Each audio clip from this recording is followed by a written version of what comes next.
په جهادي رهبرانو او تش په نوم سیاسیونو د اشرف غني تازه ګزار وایي د دې پر ځای چې د کابل ورانولو له امله محکمه شوي وای برعکس واک ورکړل شو او کابل بیا چور کړ. نه چې نورې څه ویلي نو جزئیات هم دلته وګورئ او چینل هم سبسکرایب کړئ.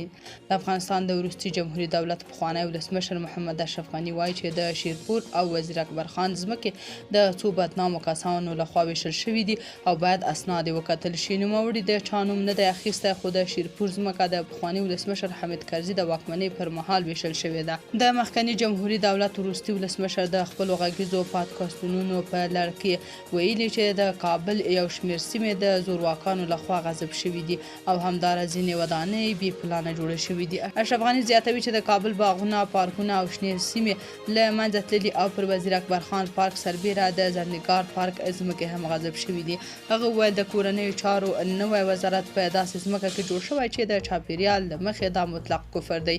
زه چې د ولسمشر شوم کارونه نیم تمام شوي وو. امریکایانو ته مې وویل چې کارونه یې ودروي خو هغوی $200 میلیونه قرارداد کړی و. نوموړي په خپل غږیز پاډکاسټ کې د کابل ورانېدلو ته په اشاره ویل چې د بون په تړون کې واضح شوي و هغه کسان چې بشري جنایات کړي وي باید ترې پوښتنه وشي خو دوی برعکس د قدرت څښتنان شول.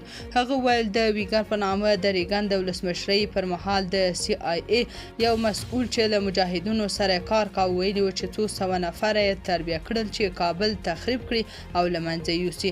دا لومړی ځل نه دی چې اشرف غني پخواني ولسمشر حامد کرزي او یو شمېر جهادي مشرانو ته د پړې ګوته نیسي بلکې له دې وړاندې هم نوموړي په وار وار د جمهوري دولت د کمزورۍ او له منځه تګ کې یادو اشخاصو ته د ملامتۍ ګوته نیولې ده.